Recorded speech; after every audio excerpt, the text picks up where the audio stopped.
Last month, President Trump pardoned Paul Walzak, who pleaded guilty in 2024 to withholding over $7 million of taxes from his employees' paychecks and failing to pay them to the Internal Revenue Service.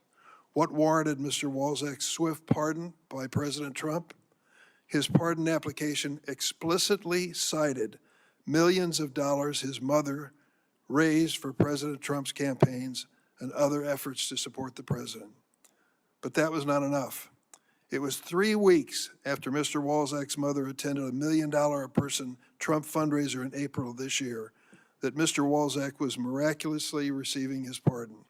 And now he no longer must pay $4.4 million to the taxpayers of this country.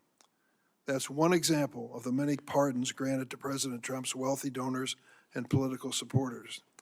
Of course, these pay-to-play pardons are in addition to more than 1,500 January 6 rioters who received blanket pardon from President Trump, including 169 who violently assaulted law enforcement officials.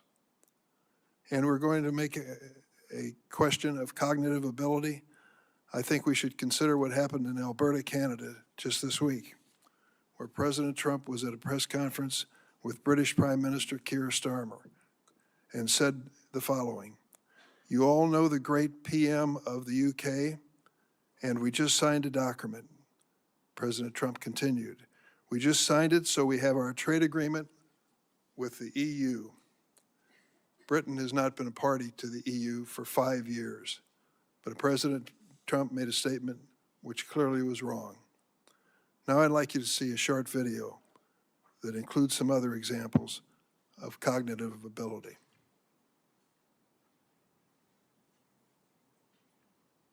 Don't you need to uphold the Constitution of the United States as president? I don't know.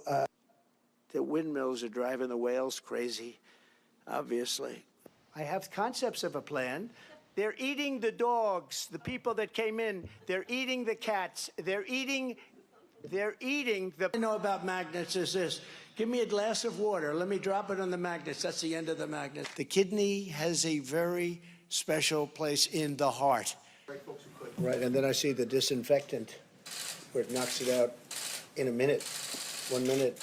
And is there a way we can do something like that by injection inside or almost a cleaning? This is a tough hurricane, one of the wettest we've ever seen from the standpoint of water. When you ran out the healthy arms, you ran out of really healthy. They had great arms, but they ran out. It's called sports. It's called baseball in particular. Can't understand a word he's saying. Did you just see Maduro, Venezuela?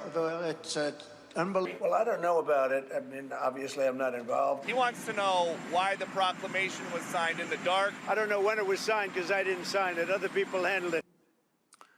Do any of these statements raise a question of cognitive ability? You be the judge. If my colleagues are truly interested in issues of presidential succession and disability under the 25th Amendment, I would suggest they embark on this constitutional journey with a proposed amendment, not today's political adventure. I yield. Good morning. I want to thank Chairman Grassley for convening this hearing and my colleague, Senator Schmidt from Missouri, for co-chairing this with me as we examine the constitutional crisis posed by the cover-up of President Biden's cognitive decline. The U.S. Constitution provides, as we all know, for 3 co-equal branches. Today, we're concerned about the chief executive, the President of the United States.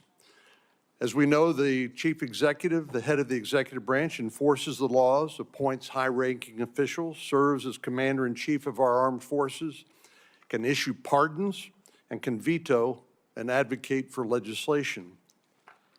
But what are we to do when the president is incapable of performing these duties?